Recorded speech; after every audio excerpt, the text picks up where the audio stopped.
Hello everyone, welcome to my YouTube channel technically Shubh है हम। तो इस वीडियो में हम बात करेंगे कि जो NABARD grade A IT officer का एग्ज़ाम होता है उसका फेज़ 2 का जो पेपर होता है वो उसका सिलेबस क्या है और पेपर पैटर्न क्या है। मैंने नाबार्ड आईटी ऑफिसर एग्ज़ाम से रिलेटेड ऑलरेडी 2 वीडियोस इस चैनल पे मैंने अपलोड कर रखे हैं। जो कि एक वीडियो में मैंने बात किया है प्रीलिम्स और मेंस का क्या स्ट्रैटेजी होना चाहिए, किस तरीके से हमें पेपर के लिए पढ़ना चाहिए। और जो दूसरा वीडियो मैंने डाला है वो उसमें बताता है कि प्रीलिम्स और मेंस का कट ऑफ क्या था लास्ट ईयर का, और उसमें अलग अलग कैटेगरीज़ के हिसाब से हमें कितना कट ऑफ आता है और इसके हमें कितने मार्क्स लाने चाहिए जिससे कि हमारा पेपर क्वालिफाई हो। तो चलिए इस वीडियो में हम बात करते हैं सबसे पहले पेपर पैटर्न क्या रहता है फ़ेज़ 2 के लिए। तो फ़ेज़ 2 में जैसे कि ये जो पेपर होता है इसमें आपको डिस्क्रिप्टिव पेपर रहता है। ये इसमें एमसीक्यू आपको केवल कंप्यूटर साइंस सब्जेक्ट्स के जो क्वेश्चंस रहते हैं उसमें मिलेंगे, बाकी उसमें भी आपको डिस्क्रिप्टिव लिखना होता है। तो पहले बात करते हैं फ़ेज़ 2 जो है डिवाइड है 2 पेपर्स में, पेपर 1 एंड पेपर 2।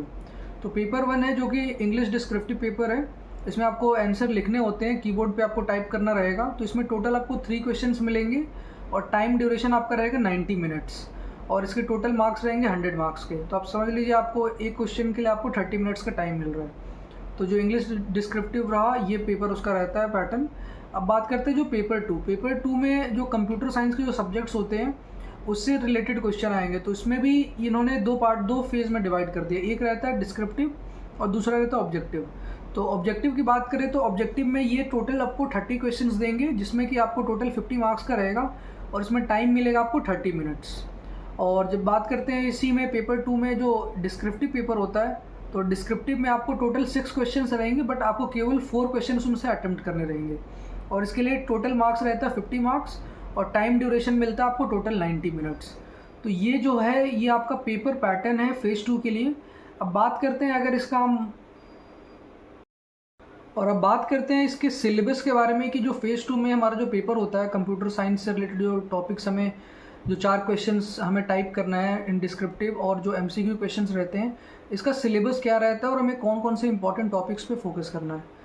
तो जैसे कि हम बीटेक में जैसे 4 साल में तो बहुत सारे सब्जेक्ट्स पढ़ते हैं, बट उसमें भी कुछ कुछ इंपॉर्टेंट सब्जेक्ट्स हैं जो कि आपको हर एक जगह कहीं ना कहीं या तो इंटरव्यू में, नहीं तो गेट एग्जाम में, नहीं तो इस तरीके के जो बैंकिंग एग्जाम्स होते हैं इसमें जो इंपॉर्टेंट टॉपिक्स रहते हैं, इंपॉर्टेंट सब्जेक्ट्स वही पूछे जाते हैं। तो सबसे पहले मैं बात करूँ तो प्रोग्रामिंग लैंग्वेजेस, इसमें आपको जैसे इनके जो नोटिफिकेशन आया तो उसमें सिलेबस के अकॉर्डिंग आपसे ये C++, जावा, पाइथन से रिलेटेड प्रोग्रामिंग लैंग्वेजेस के क्वेश्चन पूछ सकते हैं। वो आपको ज़्यादातर आपको ऑब्जेक्टिव वाले क्वेश्चन में मिलेगा, और डिस्क्रिप्टिव में भी हो सकता है इसको लॉन्ग क्वेश्चन बना दे कि इसमें बहुत सारे डेटा टाइप्स के बारे में पूछ सकते हैं, या फिर कोई सूडो कोड दे दे उसमें आपको किस तरीके से आपको आंसर निकालना है। तो ये ऑब्जेक्टिव में मैक्सिमम रहेगा बट इसको डिस्क्रिप्टिव में ही बनाया जा सकता है। तो इसको आप अच्छे से पढ़िए। बाकी इसके बाद दूसरा जो टॉपिक रहता है इसमें आप इसको डीएसए जो बोलते हैं, डेटा स्ट्रक्चर एंड एल्गोरिदम्स। तो इसमें तो बहुत सारे ऐसे क्वेश्चंस हैं जो कि हम डिस्क्रिप्टिव में बना सकते हैं, बहुत सारे एल्गोरिदम्स हम पूछ सकते हैं इसमें क्या क्या ऑप्टिमाइजेशन टेक्निक्स होते हैं। तो इसको आपको ये फर्स्ट हो गया प्रोग्रामिंग लैंग्वेज, दूसरा हो गया डीएसए एंड तीसरा होता है ऊप्स कॉन्सेप्ट। तो ऊप्स से भी रिलेटेड क्वेश्चंस इसमें बन सकते हैं, वो objective as well as descriptive में। ये 3 इंपॉर्टेंट हो गए। बाकी इसके बाद आप बात करें तो सॉफ्टवेयर इंजीनियरिंग भी बहुत इंपॉर्टेंट है इस एग्ज़ाम के लिए। इसमें बहुत सारे जैसे सॉफ्टवेयर डेवलपमेंट लाइफ साइकिल होता हो सकता है इसमें डिस्क्रिप्टिव क्वेश्चन आपसे पूछ दे।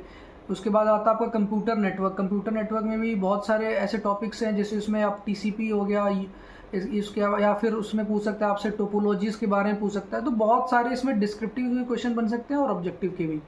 उसके बाद अगर हम बात करें तो जैसे ऑपरेटिंग सिस्टम हो गया, ये भी बहुत इंपॉर्टेंट सब्जेक्ट है। और इसके बाद जैसे बात करें नेक्स्ट तो इसमें कुछ ट्रेंडिंग टेक्नोलॉजीज़ के बारे में पूछ लेते हैं ये, जो कि इंपॉर्टेंट रहता है, जैसे ब्लॉकचेन के बारे में, आर्टिफिशियल इंटेलिजेंस, मशीन लर्निंग, और सबसे इंपॉर्टेंट एक और टॉपिक है डेटाबेस मैनेजमेंट सिस्टम। इसमें बहुत सारे क्वेश्चंस बनते हैं, लास्ट ईयर भी क्वेश्चन आया हुआ था। तो डेटाबेस मैनेजमेंट सिस्टम को तो आप छोड़ ही नहीं सकते, ये तो one of the important topic है, आपको ये पढ़ना ही है। इसके अलावा कंप्यूटर ऑर्गेनाइजेशन आर्किटेक्चर हो गया। बाकी इसके अलावा कुछ इलेक्ट्रॉनिक्स के भी टॉपिक्स आ जाते हैं, बट उस पर ज़्यादा फोकस ना करके जो मैंने अभी तक जो सब्जेक्ट्स बताए इस पर आपको ज़्यादा फोकस करना है। इंपॉर्टेंट मेन क्या है कि जो लेटेस्ट ट्रेंडिंग टेक्नोलॉजी है, ब्लॉकचेन हो गया, फिर बिग डेटा एनालिटिक्स हो गया, ये सब पे क्वेश्चन आते हैं। फिर जो भी अभी हाल फिलहाल जैसे करंट में हो रहा है उससे रिलेटेड भी हो सकता है, कोई टेक्नोलॉजी के बारे में आपसे डायरेक्ट उसमें डिस्क्रिप्टिव पेपर में आ जाए, तो वो तो ध्यान देना। बाकी जो कोर सब्जेक्ट्स हो गए उस पर ध्यान देना है। इसके अलावा अगर मैं बात करूँ तो साइबर सिक्योरिटी हो गया, इसे पूछ सकते हैं, या फिर डेटा विजुअलाइजेशन, या फिर इसके अलावा APIs के बारे में पूछ सकते हैं, वो objective as well as descriptive में भी आ सकता है। बात करें इसके अलावा तो जैसे एक होता है IoT मोबाइल कंप्यूटिंग, तो इससे रिलेटेड क्वेश्चन आ सकता है, वो आप कैसे डे टू डे लाइफ में IoT को यूज़ करते हैं। हो सकता है इसी में आपसे क्वेश्चन पूछ दे कि IoT क्या होता है, डिफाइन IoT, एंड उसके बाद से उसके यूजेस पूछ सकता है, उसके अलग अलग जो प्रिंसिपल्स है उसमें पूछ सकता है। तो क्वेश्चंस किसी भी फॉर्म में बन सकते हैं। तो आपको मैंने जो अभी तक जो टॉपिक्स बताए हैं, जो शुरू के टॉपिक्स थे, वो तो आपको करना ही करना है। बाकी जो मेन है ट्रेंडिंग टेक्नोलॉजीज, जो लेटेस्ट टेक्नोलॉजीज होते हैं वो पढ़ना है। बाकी इसके अलावा आप थोड़ा बहुत इलेक्ट्रॉनिक्स से रिलेटेड आप पढ़ सकते हैं, बट मैं उसको ज़्यादा इंपॉर्टेंस नहीं दूंगा। जो मेन है आपके लिए, मैं फिर से एक बार आपको दोहरा देता हूँ, इसमें आपको सबसे ज़्यादा ध्यान देना है तो programming language, DSA, operating system, software engineering, computer network, ये सब इम्पॉर्टेंट है, और DBMS। ये 5-6 सब्जेक्ट्स तो आपको अच्छे से ही करना है। इसके लिए आप गेट स्मैशर यूट्यूब चैनल है, उस पर आप अच्छे से उसकी थ्योरी पढ़िए, अपने खुद के नोट्स बनाइए। बाकी कंटेंट प्रिपेयर करने के लिए बहुत सारे जैसे चैनल्स हैं या फिर वेबसाइट जैसे Geeks for Geeks हो गया, या फिर ट्यूटोरियल पॉइंट, अलग अलग चैनल्स हैं, वहाँ से आप पढ़िए, अपने नोट्स बनाइए, प्रिपेयर कीजिए, जिसकी वजह से आपको क्या होगा कि आपको आंसर राइटिंग में बहुत ज़्यादा हेल्प मिलेगी, क्योंकि कंटेंट यहाँ पे होना आपके लिए ज़रूरी है। बहुत लोग जानते हैं नॉर्मलाइजेशन क्या होता है, 1NF क्या होता है, बट आपको अगर जब ये क्वेश्चन आएगा डिस्क्रिप्टिव में तो आपको अच्छे से उसको एक्सप्रेस करना होगा अपने, ये नहीं कि आपने केवल एक लाइन का डेफिनेशन दे दिया, क्योंकि उसमें आपको एक एक एग्जाम्पल दे के अच्छे से एक्सप्लेन करते हुए लिखना पड़ेगा।